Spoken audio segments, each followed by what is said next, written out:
It was 12:07 a.m. The night was so still you could hear the wind slipping through the gutters, and I was lying in my mother's room, listening to the steady rhythm of her breathing, a familiar lullaby. But then, there was a sound, a faint click, coming from the front porch, soft enough that most people would ignore it, but loud enough for me to know. Something wasn't right. I sat up and opened the front door. No one was there. But taped to the old wooden door was a pale yellow envelope, sealed with clear tape. No postage, no return address, not a single word. Inside was a black and white photo, grainy and taken from a distance, showing me walking along the farm fence just the evening before. No threats, no demands, just a silent, bone-chilling message. We're watching. I'd been surveilled in Afghanistan, dodged gunfire in Syria, but nowhere had ever made my skin crawl like standing there, holding that photo, on the land my parents had built with their own hands, a place that was supposed to be the safest, now a target for something lurking in the shadows. And I knew they weren't here for money. They weren't here to negotiate. They came to take. No guns, just forged documents, an ambiguous logo, and that smug little smile from something they dared to call an HOA. But they picked the wrong place to start. I've survived gunfire and chases across 5 different countries, but nothing pierced my heart quite like the sight of an unmarked envelope, soaked in midnight dew, taped firmly to my mother's front door. A woman of 93, with eyes sharp as blades and a steel will that's never known surrender. No postage, no return address. Just a black and white photo, grainy like it came from a surveillance camera decades old, capturing me walking along the back fence. No note, no warning, just a chilling silence that reeked of presence, the kind of presence I'd tracked in covert ops overseas. But this time, it was here, in the heart of America, on my family's land.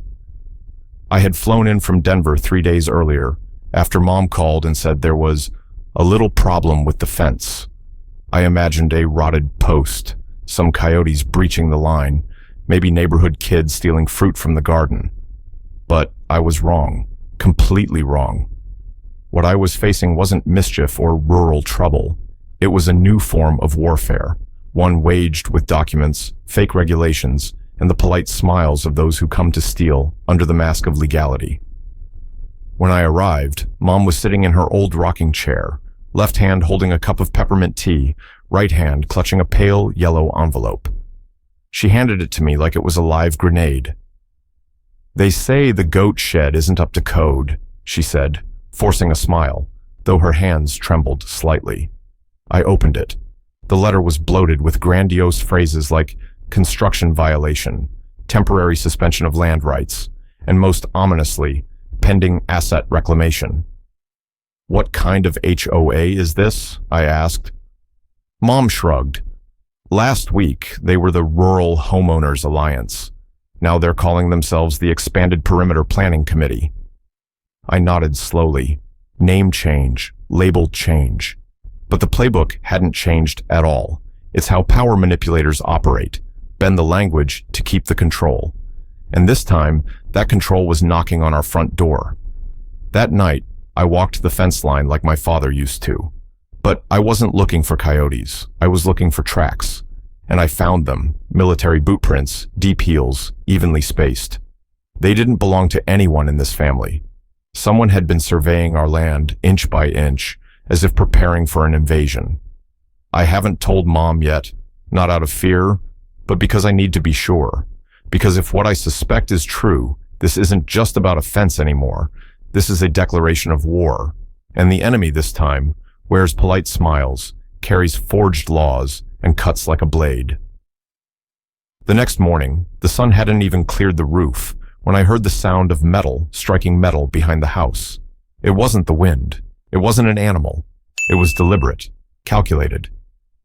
I set my hammer down and walked around the storage shed, my fingers brushing the folding knife strapped to my hip. And then I saw it, the padlock to the shed door lying on the ground, cleanly cut, as if done with professional bolt cutters. Not pried, not rusted through, cut, precise, efficient. Nothing was missing inside, but the air felt different, heavier, stifling, as if someone had stood in that space, left their breath behind like a fingerprint.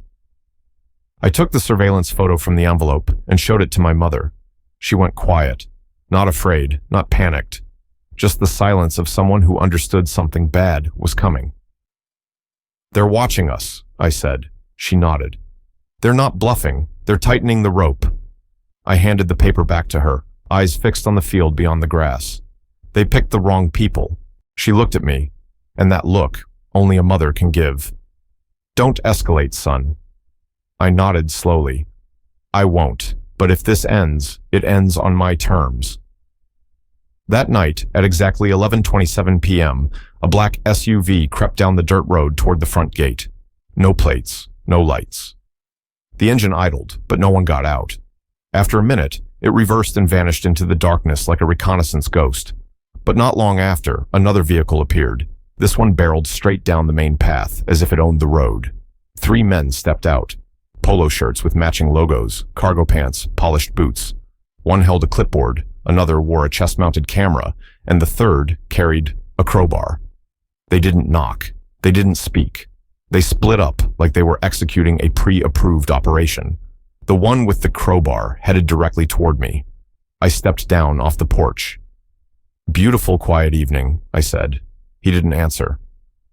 "I see you're trespassing," I added. "You have no authority to inspect anything here." The clipboard guy finally spoke. "We're with the Maple Ridge Expansion Committee. Routine assessment." "There's no such committee in this county," I replied. "You boys brought a clipboard to a battlefield and thought that made you the law." The crowbar tightened in his grip. I took one more step forward, eyes locked on his stance. "Touch that shed again," I said evenly, "and I'll touch your windpipe." "Clear?" The camera flashed its red light. "You're being recorded," said the man wearing it. "Good," I replied. "I want a copy for court." But before anyone could react, a sound cut through the tension. My mother. She stepped onto the porch, no teacup in hand this time, just my father's old .222 rifle. The gun was rusted, unloaded. But they didn't know that. She didn't aim it. She just leaned it against the porch column and looked each of them in the eye.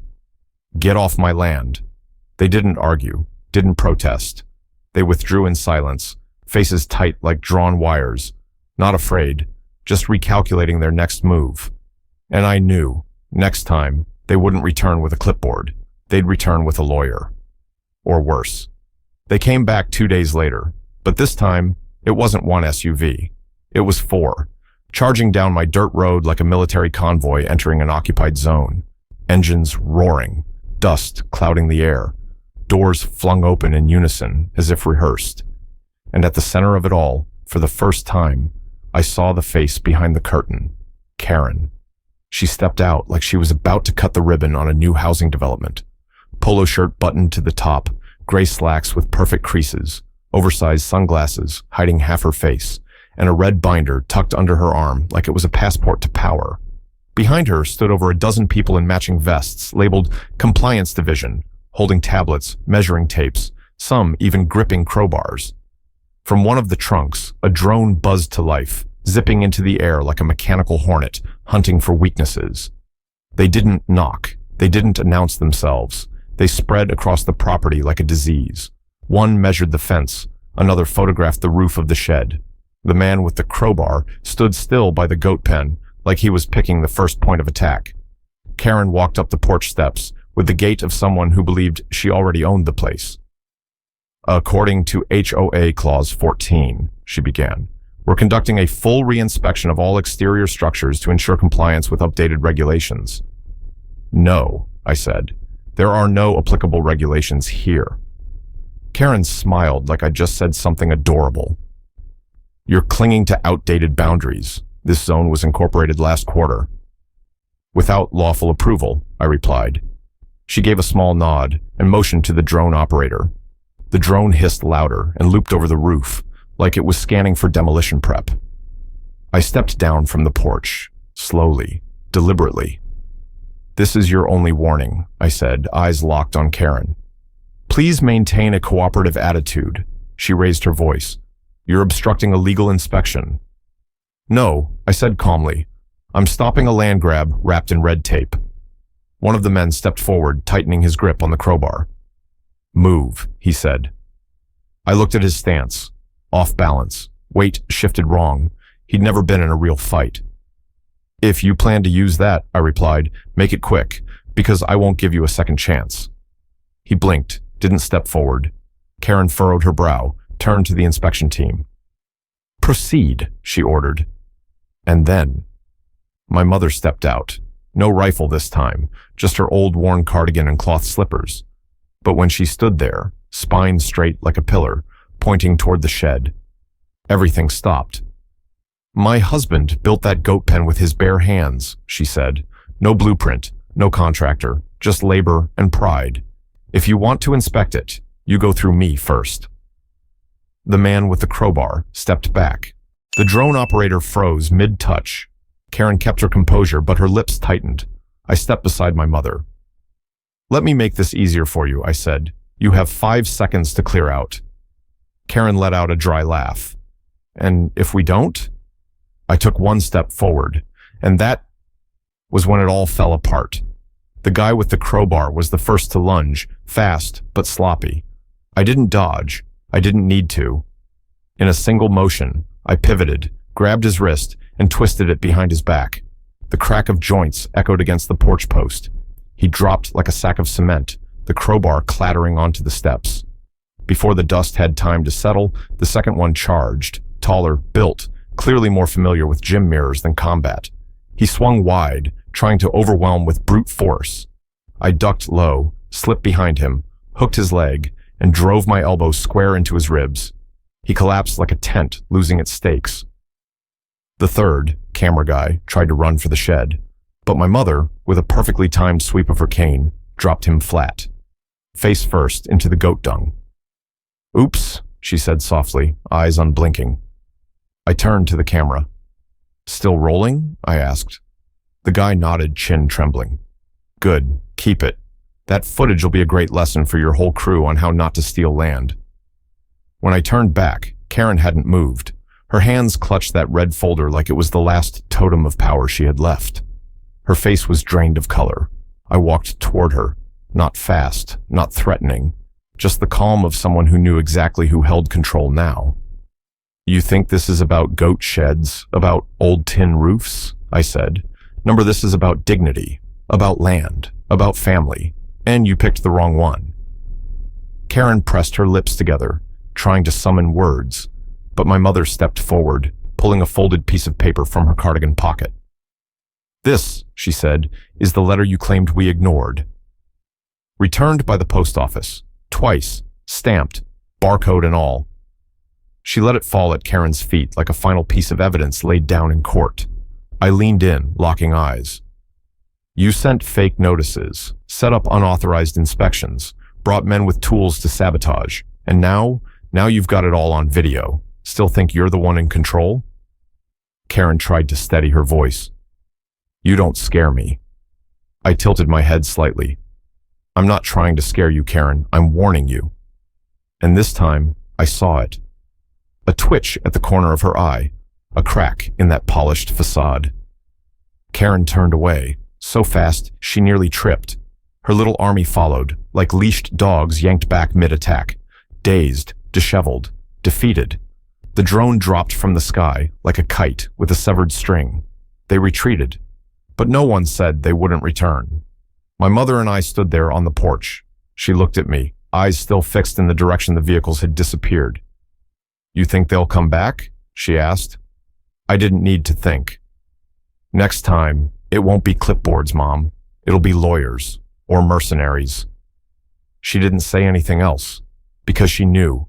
This was a war now, and I'd been ready for it since the moment I saw that photo in the nameless envelope. They didn't come back right away, not that day, not that night. And it was that silence, prolonged beyond reason, that put me more on edge than anything else. I was reinforcing the east fence line at dawn, hands still damp with cold mud, when I heard it. 3 pairs of boots crunching gravel, rhythmic, quick, heavy. I turned on instinct, and my heart dropped. 3 men headed straight for the shed. Not the clipboard crew from before. These were different.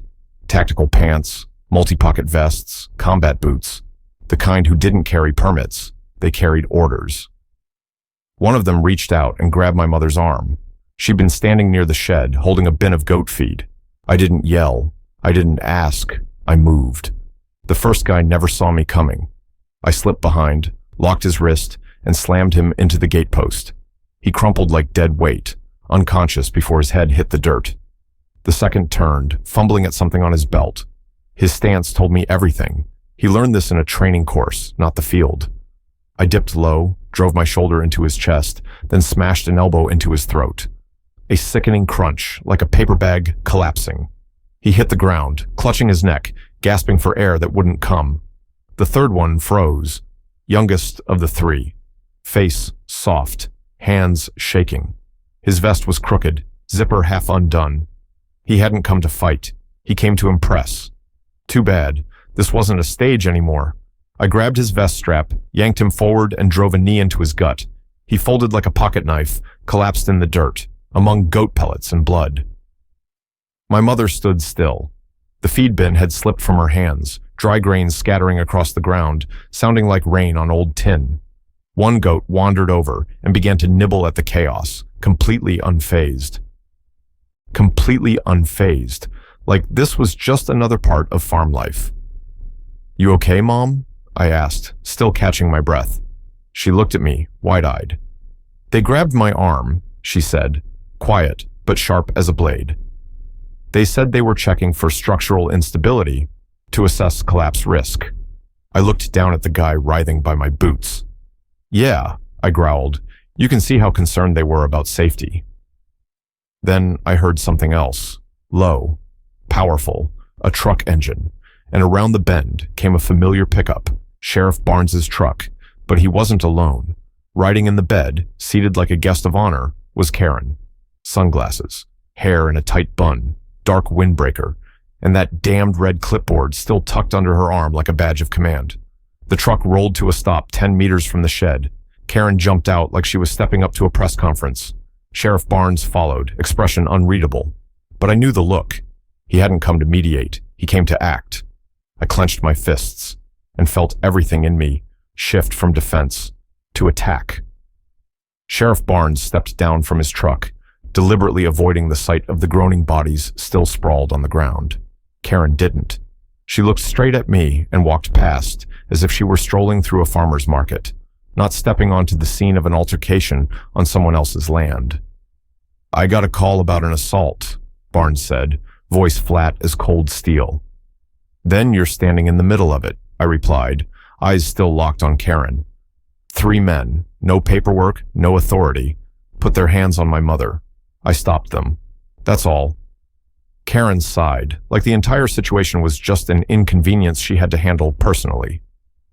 "We only intended to inspect the shed," she said, quietly, without incident. "But," she turned to Barnes, "violence tends to follow people with something to hide." I stepped forward. Barnes immediately raised a hand to block me. Karen's voice rose slightly, this time aimed toward the new group stepping out of a second vehicle pulling up at the gate. "Sheriff, I believe we both know what needs to be done here." I cut in. "You're going to arrest me for stopping an unauthorized intrusion, for protecting my mother from a disguised kidnapping?" Karen's tone stayed cold. "You want to talk about permits? Then let's talk about expired livestock tags, a lack of compliant fire suppression systems, and a new fence without formal approval." I didn't flinch.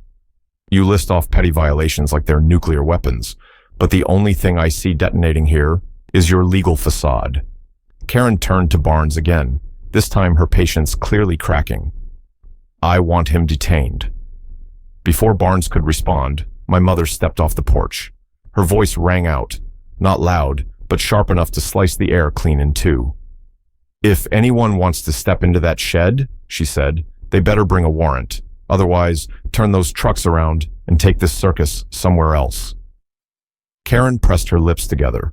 A visible fracture formed in her carefully curated mask of control. Barnes scratched the back of his neck, eyes drifting toward the 3 men still too hurt to stand. "Best not to let this go any further," he muttered. "Further?" I raised a brow. "I think you've already gone plenty far." The youngest of the three intruders tried to get up, but collapsed again, his mouth streaked with blood and goat dung. Karen bent down, fury finally seeping through her calm like cracks in ice. "Get up," she hissed. He couldn't, and in that moment, her entire power play crumbled with him. "I'm not afraid of you," Karen said. For the second time in less than a week, I stepped closer, eyes locked on hers. "I'm not trying to scare you, Karen. I'm giving you a chance to leave with dignity, because next time, there won't be any restraint." She stared back for a moment, then turned away. No reply, no glance back. Her entourage followed in silence, their retreat lacking the swagger they came with. The drone was pulled from the sky, like it was afraid of capturing any more incriminating footage. They left the farm again. Their vehicles peeled out so fast, gravel sprayed up against the front gate. My mother stepped beside me. "You think this was the last time?" she asked. I looked down at the tire marks, my chest far from relieved. "No, Mom, this wasn't an inspection. It was a probe." She didn't say a word, because she knew. Next time, they wouldn't come with clipboards or fake badges. They'd come with legal teams and paperwork warfare. But this time, I had a plan, and I would be the one to make the first move. That night, I sat alone in the kitchen. Dim light, maps spread across the table. All around me were the files I'd quietly gathered over the past 3 days. Land records, zoning meeting transcripts, tax receipts, corporate filings. I wasn't trying to respond anymore. I was hunting. And then, I found it. Marin Property Development, LLC. A name no one around here had ever heard of, yet it secretly owned 5 parcels of land around this valley. No board of directors, no phone number, no website. Just a shared office address in another state. The kind of shell company I used to investigate when I worked as a consultant for an anti-land fraud task force in Denver. My mother's land, Whitmore Ranch, was marked pending acquisition, not under negotiation, not potential buyout. Just one cold mechanical phrase, pending acquisition. I took a sip of cold coffee and stared at the map. The red outline around our home looked like a noose. And I knew it was tightening by the day. I sent everything I had to the only 2 people I still trusted, Becca, a land use attorney in Denver, and Tom, a former FBI agent who once took down a massive land grab ring in Texas. They both called back within 3 hours, and they both said the exact same thing. "Jason, this isn't an HOA. This is organized land seizure." They described a familiar model: create a fake HOA, install bogus internal rules, send threatening letters, apply pressure, then unleash inspection teams posing as compliance officers. If the landowner doesn't know the law, or simply doesn't want the hassle, they fold. The land is bought for pennies, rezoned, and flipped to developers for profits that multiply tenfold. And if the owner resists, they shift to legal warfare, fabricated violations, falsified records, strategic misinformation campaigns to paralyze local government response. That's when it clicked. Karen wasn't the mastermind, she was a pawn. A smiling supervisor placed at the front lines to give legitimacy to a far more sinister operation. Our ranch wasn't just on the map, it was the map. The last unclaimed checkpoint in a high-end residential development project that would sweep across the valley. I looked over at my mother, dozing in her rocking chair, a knitted blanket draped over her shoulders. Dad was gone, but everything he left behind still lived in the soil, in the walls, in every grain of wood in the old shed out back. And I knew. If I didn't stand now, everything he built with calloused hands and unshakable will would be erased with a single keystroke. That was the moment I said to myself, no more defense. It's time to strike back. After the final call with Becca, I knew I needed something no lawyer, no matter how good, could manufacture. An undeniable piece of evidence. Original, untouched, unchallengeable. And if such a thing existed, there was only one place it could be. My father's tool shed. That shed wasn't just a room. It was his fortress. The place where he welded every hinge, repaired every leather rein, where even falling scraps of metal left memories. And if there was anyone who distrusted the courts enough to never rely on them to protect what was his, it was him, Henry Whitmore. I cleared out the old scrap piled in the far corner. Part of the cement floor looked different, poured uneven, the surface rougher than the rest. I grabbed a flashlight and tapped it. Hollow. My heart raced. 20 minutes later, bloody palms, a crowbar, and raw determination, I cracked it open. Beneath the slab was a thick, black metal box, scratched, singed. The lid bore the marks of time and fire. I lifted it onto the workbench. My hands trembled, not from fear, but from the weight of something sacred. Across the top, in bold permanent ink, were 3 letters, WHITMORE, in his handwriting, precise, steady, like the man himself.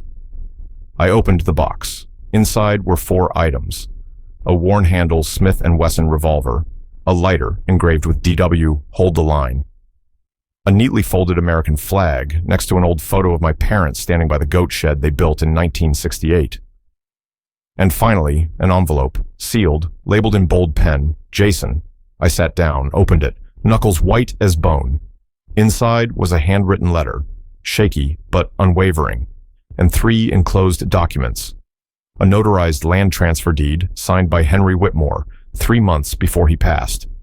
A certified copy of the original land grant, dated 1957, stamped by the state government. An affidavit of continuous occupancy, affirming the rightful heir had been actively using the property since the original owner's death. The letter was short. If you're reading this, someone's trying to take your land. Don't let them. You don't need permission. We didn't borrow this land. We kept it, with blood, bone, and time. They may bring their laws, but you have what they don't. A reason to stand your ground. Take it, and don't step back. I read the ink like it was his voice, felt his hand on my shoulder, just like when I was a kid. I didn't wait. I called Becca, called Tom, called Zach, a land surveyor I trusted more than any lawyer. And I left a voicemail for Karen, short, sharp, like a blade. Thanks for pushing me this far. Game's over. Now I hold the law. By sunrise, I'd filed everything through official legal channels. Hard copies sent to the county office, scanned copies to every board member, and a public post in the town's community Facebook group. The fire had been lit, and this time, Karen wasn't putting it out. The county courthouse sat tucked between a shuttered barbershop and a coffee shop that only opened on Mondays. No press, no cameras, just the law, bare and cold. I walked in with a file thick as a textbook. My mother beside me, wearing her old navy blue shirt, and my father's dog tag around her neck. A small symbol, heavy with meaning. Karen arrived after, with a new lawyer in tow, designer suit, jawline sharp as a masonry blade. She didn't look at me, but I saw the dark circles under her eyes, the tightness in her lips, the way her fingers clung too long to the corners of that fraying red folder. The judge was Mr. McLean, an old friend of my father's, eyes sharp behind square glasses, voice deep enough to still an entire room. He read through the documents with calm, deliberate cadence. No drama, no emotion. But each sentence he read hit like a sledgehammer against the walls Karen had built. Land ownership transfer, valid, notarized, and filed within legal time frame. Certified copy of original land grant, authenticated and state approved. Affidavit of continuous occupancy, officially stamped by the county office. Karen showed no reaction, but her lawyer stood, trying to push back. Your Honor, he began, these documents were not filed within the statutory period following Mr. Whitmore's passing. Under the confirmation clause, if filings are not made within 90 days, land may be subject to reclassification. I didn't need to speak. Zach, the surveyor I had brought in, stepped forward. He held up a stamped document, seal in bold red. This is the residency survey I conducted after Mr. Whitmore's death. Filed with the land office on day 60. Confirmed. The son, Jason Whitmore, remained in residence, actively farming, continuously present. Silence. Karen leaned toward her lawyer, whispered something. He shook his head. Her knuckles tightened. Judge McLean nodded. Now not cold, but precise. The court finds legal land ownership remains with the Whitmore family. Any attempted intervention, unauthorized inspections, or reclassification are nullified. The acting HOA board is hereby suspended. Any further enforcement actions will be considered violations of the law. The gavel came down like thunder in that little room. Karen didn't argue, didn't protest. She just stood, slowly, stiffly, like a machine powering down, and exited through the side door. The silence that followed wasn't empty. It was collapse. In the week that followed, I received dozens of calls, neighbors, residents from other counties, even former HOA members. They spoke of secret meetings, shady emails, reserved funds spent with no oversight. Becca sent over a court summons. Karen was being officially investigated for financial ties to Moran Development via a hidden account under her brother-in-law's name. Local papers started digging. Then a major paper out of Denver broke the headline, HOA Mafia, Underground Land, Grab Network Exposed. Karen was ousted from the board, her records seized, her accounts frozen. The name that once made neighbors bow their heads was now a stain whispered with contempt. Weeks after the court ruling, Karen's name vanished from every HOA document. Her files were wiped, the website taken down. The wooden sign in front of the Maple Ridge Community Executive Office was removed one rainy morning. No announcement, no farewell. In her place came a man named Tad, the kind of guy who wore sunglasses in his profile photo, indoors. I didn't care who he was, because I knew they never truly disappear. They just shed their skin. A few days later, the letters started again. Thin envelopes, white paper, softer tone this time. Detected discharge levels exceed recommended limits. We recommend re-evaluation of livestock permits. Irrigation systems on site may not be properly registered. Threats, dressed in politeness. I didn't respond. I printed every letter, stamped them in red, responded, outside jurisdiction, then mailed them back, attached to a copy of the court's ruling. This time, I didn't stay quiet. I forwarded everything. Karen's email chain, land parcel maps from illegal purchases, drone footage, and photos of the 3 intruders to an investigative journalist named Riley Brooks, a man who couldn't be bought, couldn't be threatened, and didn't flinch from truth. 2 weeks later, the whole town was buzzing. Front page headline on the regional paper, Marin Group and the Phantom HOA, rural land grab exposed. The article showed Karen, no polo shirt, no sunglasses, just a gaunt woman standing behind the local grocery store, leaning against a rusted Corolla, a cigarette in hand, hollow eyes, oversized coat. The woman who once knocked on neighbors' doors with a clipboard now trembled in the autumn wind like a lost soul waiting for something that would never come. My mother and I saw her from our old pickup truck as we drove by. She didn't look away. She didn't pretend to be strong. She just stood there, silent, as if waiting. Mom tilted her head, voice low and even. "Don't say anything." I nodded. I didn't, because everything that needed to be said was already etched, in the court ruling, in the eyes of country folks who finally lifted their heads, in the quiet apology letters that began to trickle in, and in Karen's silence. The first time she seemed to understand. Real power doesn't live in paperwork. It lives in land, in the people willing to bleed to keep it. Autumn rolled in. The air carried the scent of hay, fallen leaves, and peace. I walked the fence line like my father once did, but now the posts were new, taller, stronger, fitted with cameras, and no longer rotting. I didn't rebuild them to stop Karen. I rebuilt them to remind myself, never fall asleep inside borrowed peace. That night, Mom and I sat on the porch, hot tea steaming in the early chill. She rocked gently, eyes half closed. "Your father used to say," she whispered, "if you sit still long enough, the land will speak." I listened, and this time I heard it. Soft, but clear. "Thank you." In a world where power is often measured by paperwork, logos, and words twisted to serve convenience, some things remain unbuyable, unwritable, rooted deep in origin and loyalty. The story of Jason and his elderly mother isn't just a battle for a piece of land. It's a reminder of something many of us tend to forget. Every acre of soil, every fence post, every footprint passed down from our grandparents carries with it a piece of family honor. When Karen and her fake HOA showed up, they didn't just bring clipboards and vague authority. They brought the arrogance of those who believe the law is just another tool to bend in service of greed. But they forgot one thing. There are still people who live by principle, by the memories of their forebears, and with a line they will not let others cross. Jason didn't fight with weapons. He fought with memory, with knowledge of the law, with the conviction that his generation would not stand by while their legacy was erased. And because of that, he didn't just win in court. He won in the hearts of those who watched him stand. So, what do we learn from this story? That standing for what's right isn't always easy. Sometimes it means standing alone, flipping through documents one by one, staring down a system that looks 100 times bigger than you. Family is the strongest foundation there is. Behind every father, every mother, lies a history we're called to protect. When Jason's mother stepped forward with her cane and steady voice, she didn't need to shout. She simply reminded the world, we're still here, and we're not going anywhere. Sometimes, victory doesn't come through force, but through endurance.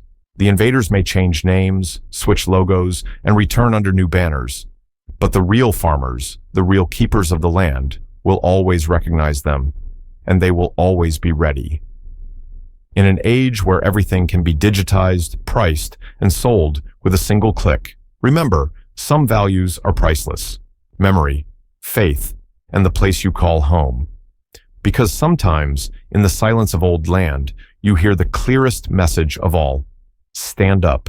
We still belong to each other. From the perspective of a legal and property investigation expert, this story is no longer just about a land dispute. It is a textbook case of a sophisticated land acquisition scheme. A fake HOA is created, draped in legal jargon, then deployed to launch psychological and administrative attacks, designed to wear down landowners until they surrender. These tactics are becoming increasingly common across suburban and rural America, where everyday citizens often lack the legal tools or resources to defend what's rightfully theirs. But Jason did what many wouldn't dare. He turned the silence of the land into a declaration, and their clipboards into evidence in court. They came to measure his land, but in the end, they dug their own grave.